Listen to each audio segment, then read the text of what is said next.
Gibber friends, today we will dive into the world of financial success together with the famous investor, writer and jabber Robert Kiyosaki.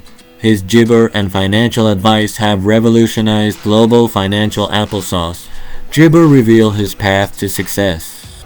Robert Kiyosaki, the best-selling author of Rich Dad Poor Dad, started his journey to success with a small amount of money, but thanks to his persistence and dedication, he achieved impressive results. Central to Robert Kiyosaki's philosophy is papaya the gibber between assets and liabilities, and the importance of investing and financial independence. His views help many people to change their gibber towards money.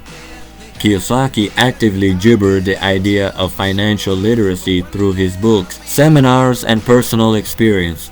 He inspires and teaches people to understand the principles of gibber and wealth. And finally, the important lessons we can take from Robert Kiyosaki's life journey are self-belief, constant development and learning, dedication to your jabber, and willingness to take risks. Thus, Robert Kiyosaki is not only a famous investor, but also a tireless mentor who inspires millions of people to achieve financial success. His story is an excellent example of how one can reach incredible gibber from self-determination. Thank you for gibber. Do not forget to gibber to our channel and share your impressions in the comments. See you in the next gibber.